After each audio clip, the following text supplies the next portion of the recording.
Hi, everyone. This is Nick Berbulis. I'm a member of the International Academy of Education. This is another in a series of interviews we're doing with IAE members about their research. Today's guest is Beatrice Ligorio, and we'll be talking about a recent paper of hers titled Students' Emotions in Socio-Constructivist Approaches. Beatrice, thanks for joining us. Sure, very happy to be here. Good. So this is a really interesting paper that has a lot of parts to it. I want to sort of talk through it. We won't get through the whole paper, but this is really an invitation. There's a link here to the paper, and it's really an invitation for people to link through and read the whole thing. But let's start generally with the role of emotions in learning. Why is this an area that's been underexamined or underexplored?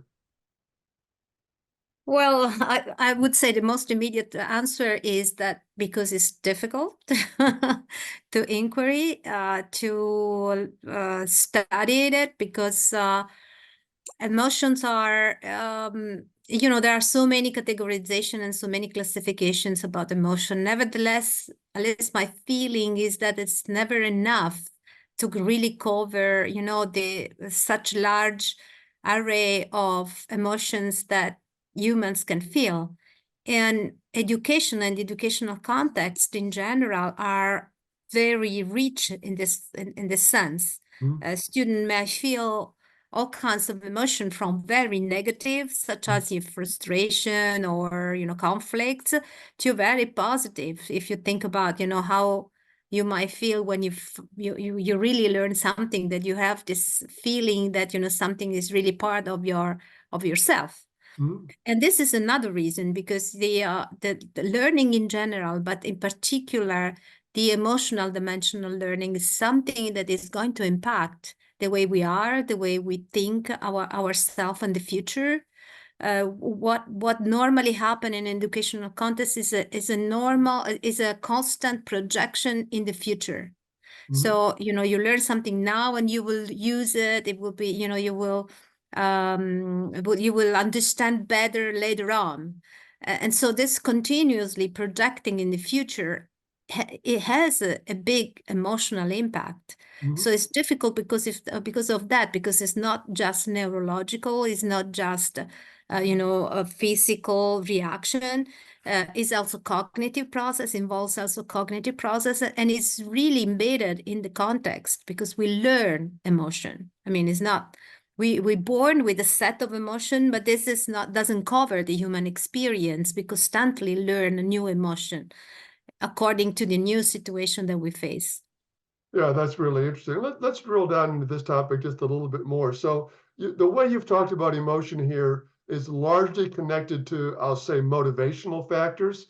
As you say, emotions can play a role both positively and negatively in stimulating learning or in impeding learning. It also occurs to me that there would be a discussion about the relationship of emotion to the content of what is learned.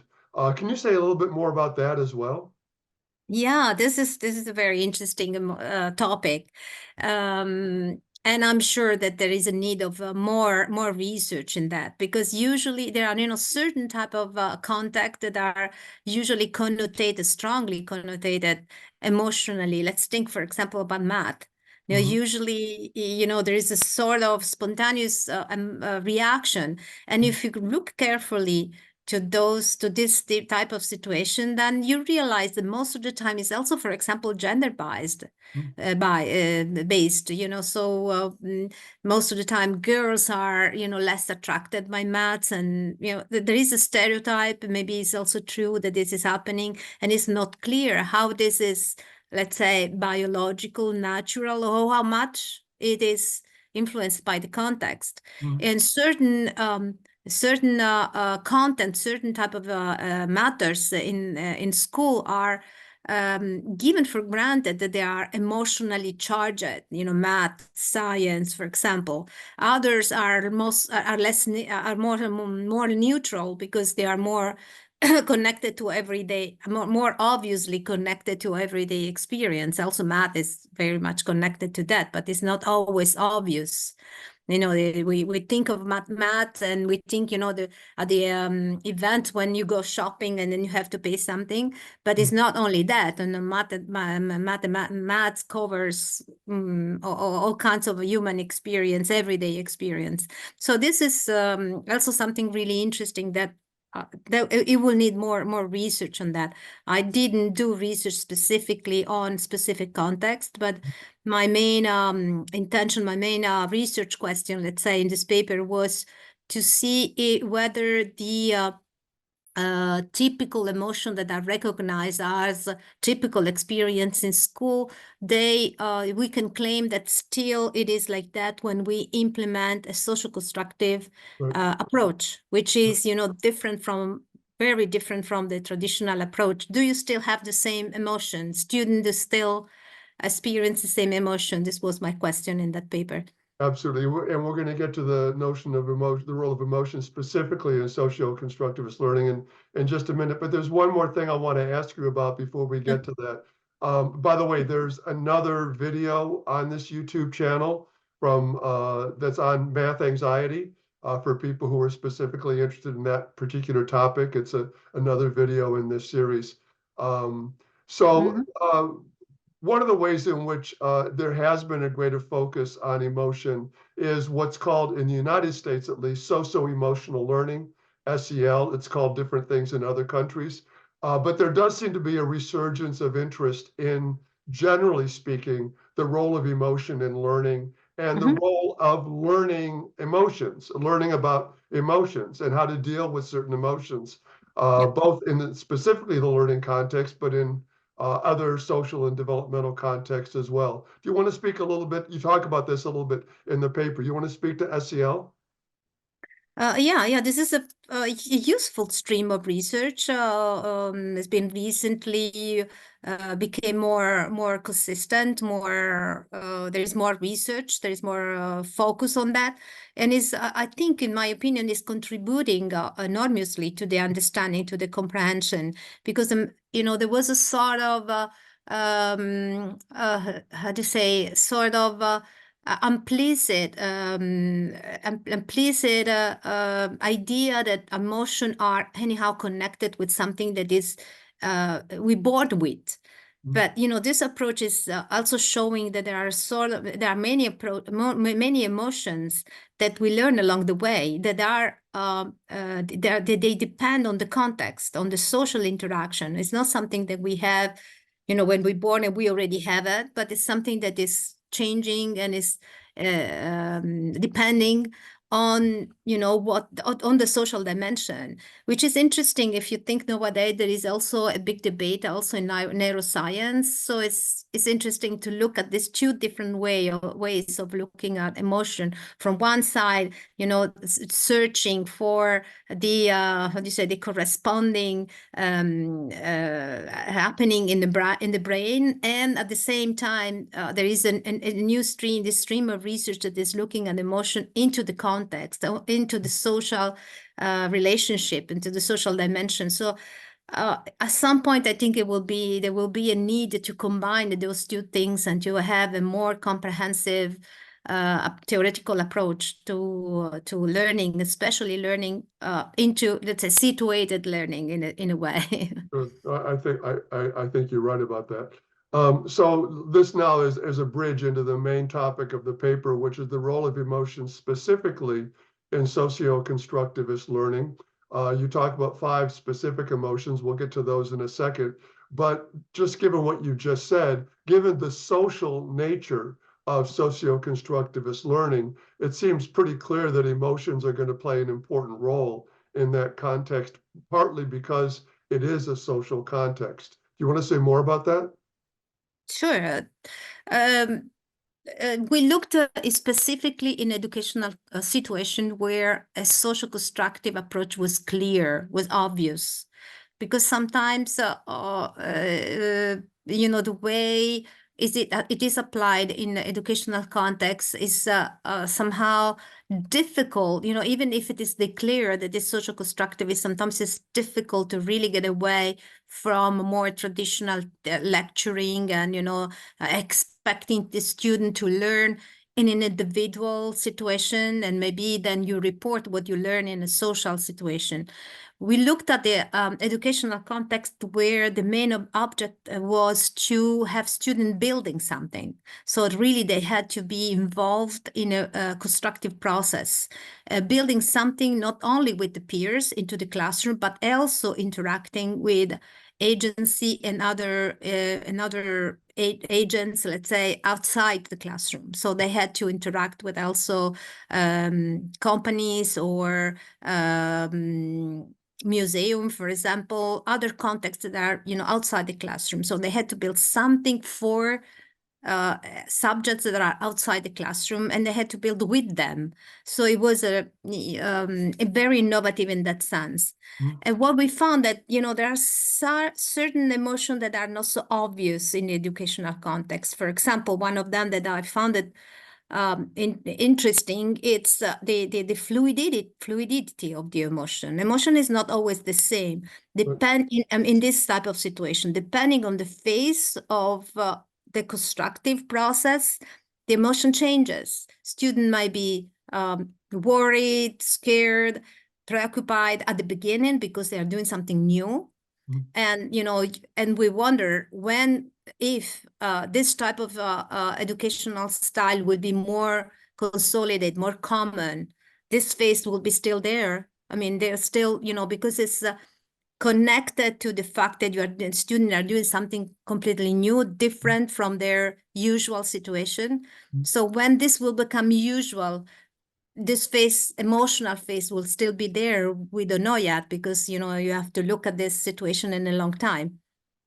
And then there is a phase where this emotion change and becomes more, more quiet. And then at the end, there is like, a sort of happiness, a sort of epiphany, we made it, something that you looked at the first stage, at the first moment, something very complicated. We finally made it, this feeling, to be challenged and to be called to do something that you never did before, something completely new.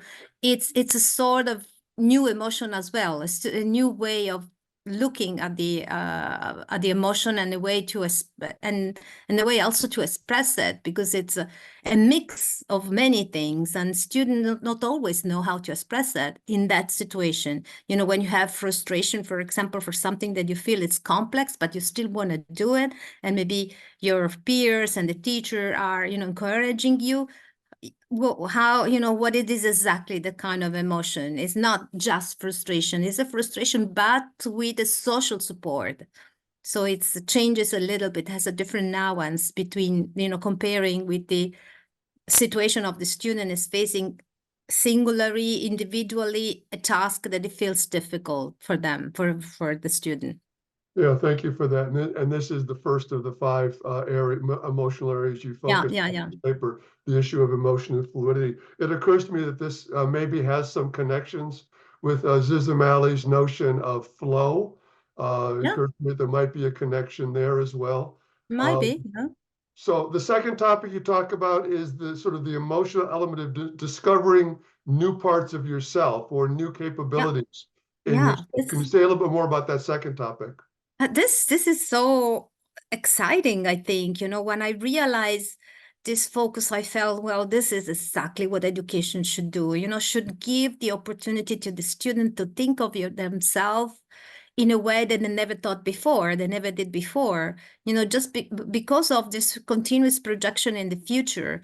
The school, this is exactly what school should do, give the opportunity to student to think. If, a student has been dreaming to be, let's say, an astronaut, which is, a nice dream, but you may be, learning at school, learning new issue, new concept, new information, maybe it will help that student to think of himself maybe also in something different, having, when you feed the student with something that it's interesting, and they can actually put their hands on and, transform that concept that is maybe theoretically or vague at the beginning. When you use it to build something, then that concept becomes more concrete and more, and is this is what happened. It's something, I discovered, this is what the students say, I discovered that I could do it. I discovered that I am in this way, and I never had the opportunity to be in this way.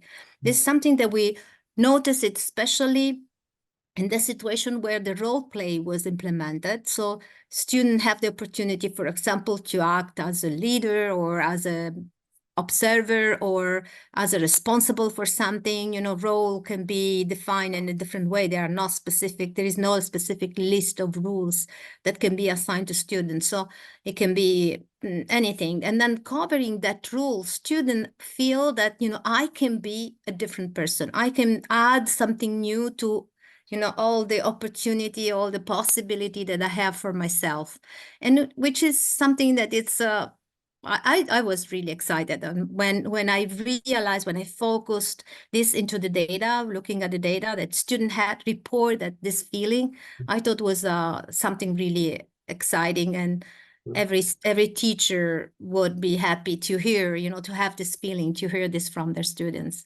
So that was an emotional role of part of your own learning in this context. I was an emotion. Yeah, it was really emotional for me. So the third topic you talk about is something that we talk about, but we haven't really theorized or researched very much, which is the idea of pleasure. Do you want to say more about that? Yeah, the pleasure, it's something that is maybe not that new, because, this is also connected to motivation, intrinsic motivation. So it's mainly, maybe it's not new, but it's something that is really emphasized in this type of situation, when students feel that it was great. I learned something, had a student reporting, I was not afraid to learn, which is, I was really puzzled at the beginning. Why should you be afraid to learn something new?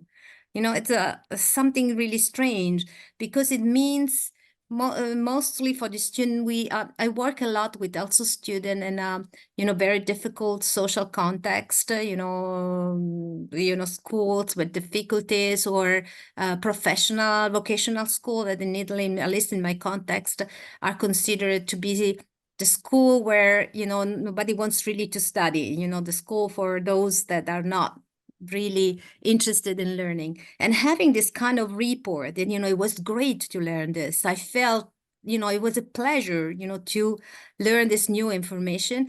It was something very special because of that situation. But we found that this kind of feeling also we compare in this paper, we used data collected from different type of situation, just to, not to be confined in one specific classroom or one specific educational context.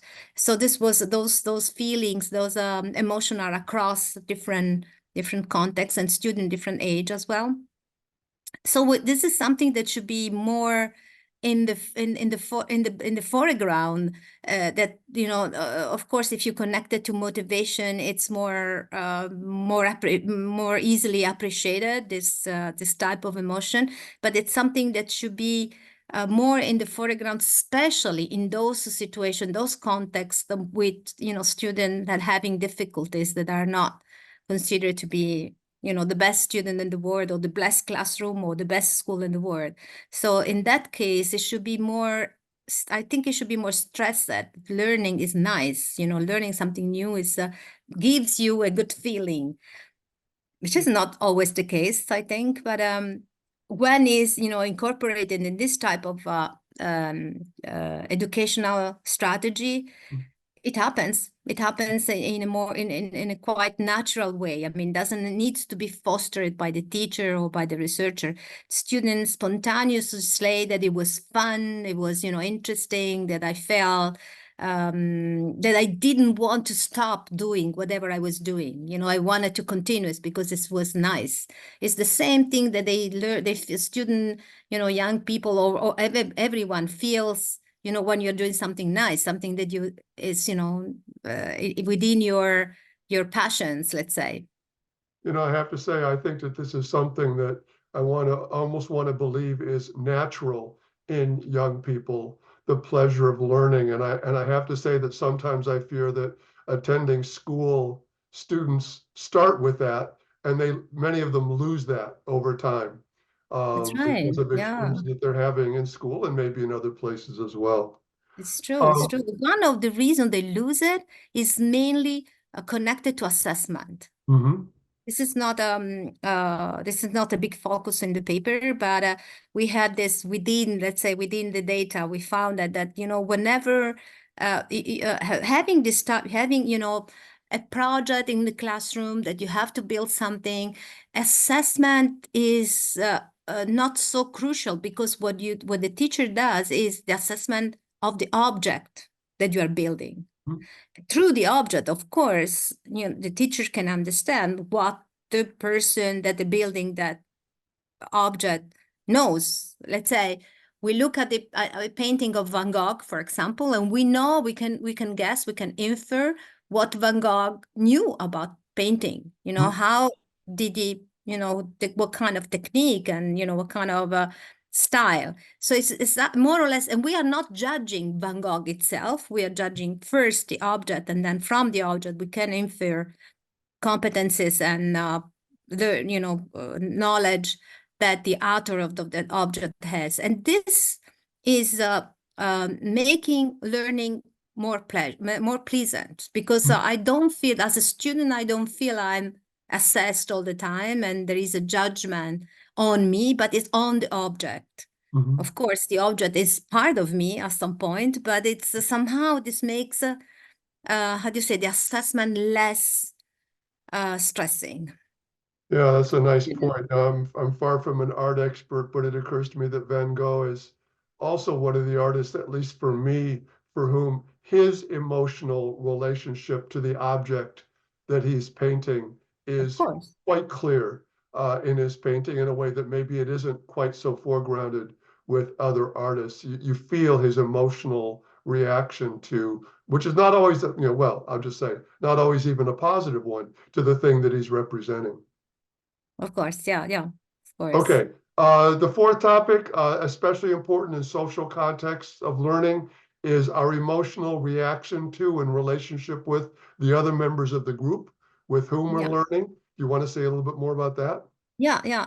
Yeah. This is not a big surprise, because in the social constructivist approach, uh, learning is always a social process.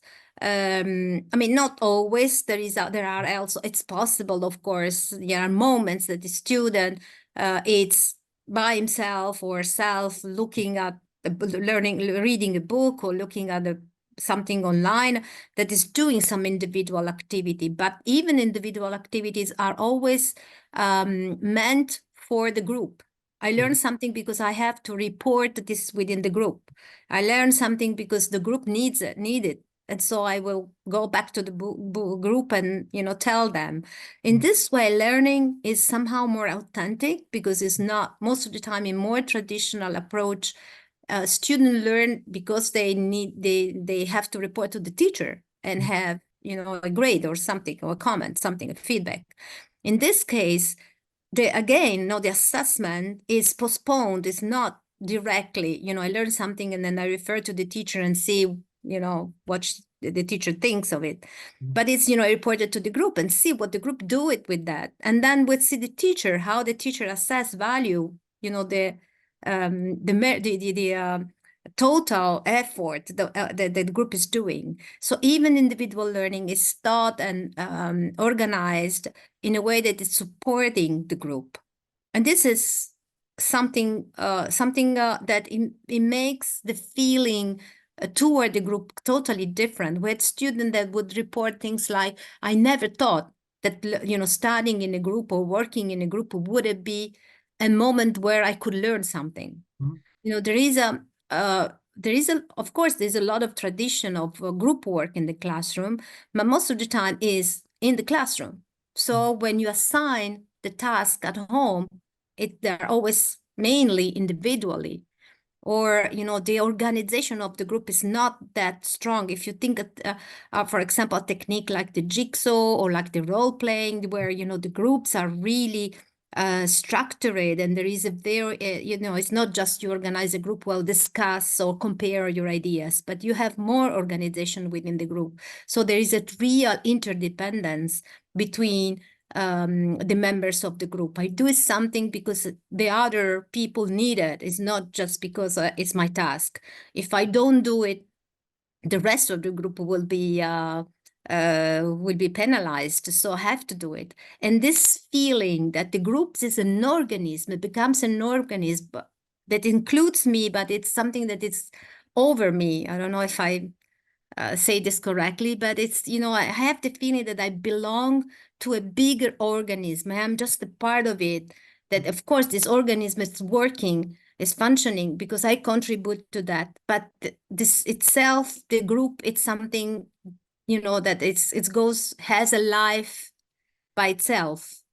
And this is something that, you know, is triggering feelings and emotion that normally you don't have it, you know, because you don't have this feeling of being part of this type of mechanism. So it's something that surprises the student, but at the same time, it's something that he found it also very useful because they recognize, especially student, you know, a bit older, like, you know, high school or at the university or college student, they recognize that, you know, most of the, for example, the professional life requires the ability to work in group. So this is something they can connect and they can see it in the future, you know, something useful in the future. And it triggers a specific type of, let's say, pleasure in this case, but it's extremely connected to this feeling of what is a group that is changing the way that the group is conceived. Yeah, that's great. So the final topic, I have to tell you, when I first looked at it, which it was said crossing space-time boundaries, I didn't see why that would be an emotional component, but really you discussed that in terms of empathy. And so maybe you could say a little bit about what that means, expanding our empathy beyond space-time boundaries. Yeah, this is maybe I should say first some word about cross-boundary, what it means. I mean, cross-boundary is a specific field, research field that has been, that there is a lot of contribution in this term.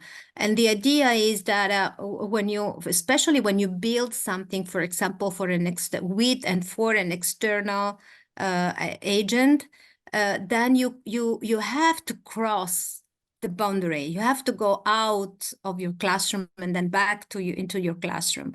If you go, for example, if you visit a museum, then you go out of the classroom and then you go back and you bring back, you know, the feelings that you had when you had that visit. But if the visit and this whole experience is finalized toward of building something, then you have to understand what the other are thinking. If they really need, do they need this object? Did they need? How are they going to use it?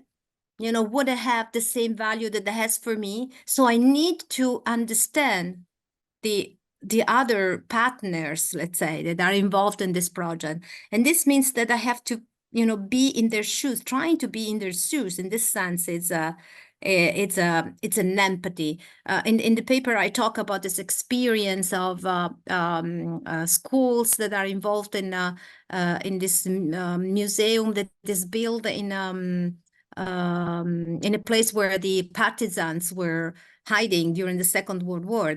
And so by doing this back and forth, you know, visiting the place, visiting the museum, and then going back to school and the classroom and discussing, somehow they felt that, you know, they could feel, you know, going back in the past and, you know, and trying to imagine, you know, what happened and, you know, happened during the war and during the resistance, you know, when the partisans were hiding in the mountains, and then, you know, and then go back to school and talk about it, or, you know, trying to imagine what happened during the Russian campaign, and then, you know, this going back and forth reinforce and makes it very strong, this sense of empathy. I understand now better what it means, you know, what it meant to be that person in that situation at that time. And this is something that we needed. We needed to have, you know, active citizen. We needed to understand the global, you know, what is happening in our world.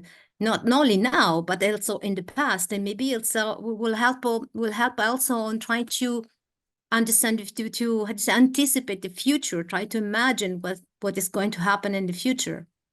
So in this sense, we think it's a sort of empathy, because it's not just going back and forth from one time or from different times or different places, because this is in school already happened. When you read a book of history, you are the book of history, then you are, somehow back into the past. But when you also, when there are all kinds of activity that push the student to really feel into their shoes, in, what they did, where they lived, what are they, for example, what were they eating, or where the rule, how was the social relationship when they were hiding there, how they spent their time, what they were doing. Sometimes even, like not necessarily when they were, involved in shooting or, in the real world, but they were waiting maybe from an action to another one. So in that case, you have a more complete understanding of what happened in that time in the past. And it's something that, I mean, this case of the Second World War is particularly, particularly impressive in this sense, but this can apply to any type of situation. When you don't have just to read about other times and other place, but gives you the social constructive approach, gives you the tools to feel in their shoes and to have a wider empathy in this sense. Sure. Outstanding. Thank you so much for this conversation. It's been really interesting. There's a link here to the full paper. There's more in the paper than we could get to today. But I want to really thank you for this conversation, for sharing some of your ideas. And it's really a pleasure talking with you. Well, it was a pleasure for me to be invited to give this interview. Thank you so much.